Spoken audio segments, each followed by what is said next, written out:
चिराग पासवान के पर कतरने में जुटी बीजेपी के केंद्रीय नेतृत्व के संपर्क में पशुपति पारस। प्रिंस पासवान से भी बीजेपी ने बनाया संपर्क।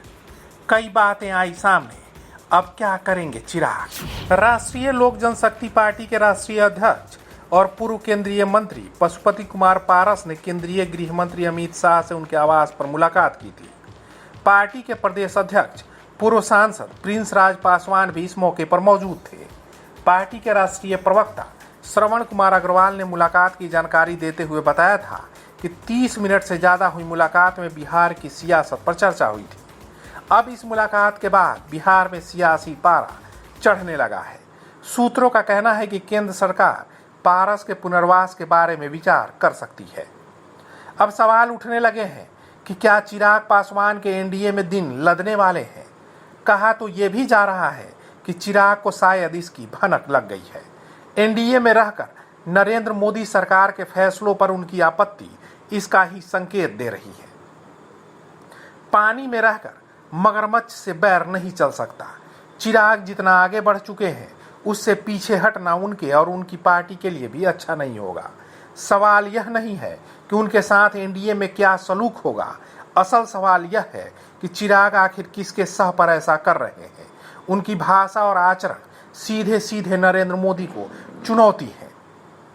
चिराग पासवान अपने बयानों और हरकतों से एनडीए के दूसरे दलों को प्रोत्साहन दे रहे हैं। सहयोगी दलों को भी कई मुद्दों पर असहमति है, खासकर एनडीए के दो बड़े दलों टीडीपी और जेडीयू को, पर वे अभी खामोश हैं या खुलकर नरेंद्र मोदी के साथ हैं। दोनों के सांसदों की संख्या भी चिराग से 6 गुनी है। अकेले जेडीयू के सांसद चिराग की पार्टी से 2.5 गुना है। जेडीयू के 12 सांसद हैं तो चिराग के महज 5। चिराग को लेकर बिहार के राजनीतिक गलियारे में इन दिनों कई तरह की चर्चाएं चल रही हैं। इन चर्चाओं का कोई आधार नहीं है, पर चिराग के हालिया रुख को देखते हुए इन चर्चाओं को सिरे से खारिज भी नहीं किया जा सकता। चिराग फिलहाल केंद्र की राजनीति तक ही सीमित कर रह गए हैं। बिहार विधानसभा के पिछले चुनाव में उन्होंने 134 उम्मीदवार उतारे थे और खाली हाथ रह गए। अलबत्ता जेडीयू को 38 सीटों पर नुकसान पहुंचाया। इससे जेडीयू ऑल टाइम लो 43 की संख्या पर विधानसभा में सिमट गई। अब इसे भाजपा का डैमेज कंट्रोल कहें या फिर अचानक से पर लगे लोजपा के राष्ट्रीय अध्यक्ष चिराग पासवान को संतुलन में लाने की नीति। सच्चाई तो यह है कि भाजपा लोजपा को राष्ट्रीय लोक जनशक्ति पार्टी और लोजपा रामविलास में बटा देखना नहीं चाहती।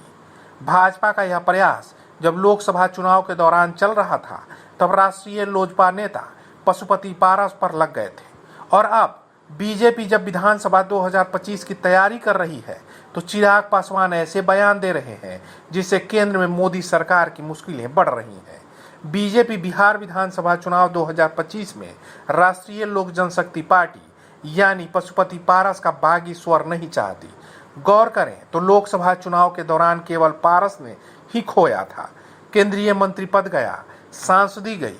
उपचुनाव में सुनील पांडे के लिए 1 सीट तरारी मांगी तो उनके उम्मीदवार को ही भाजपा हड़प ली। आज के लिए बस इतना ही, लेकिन अगले अंक में किसी और मुद्दे पर चर्चा करेंगे और उसकी तफसील से जानकारी देंगे।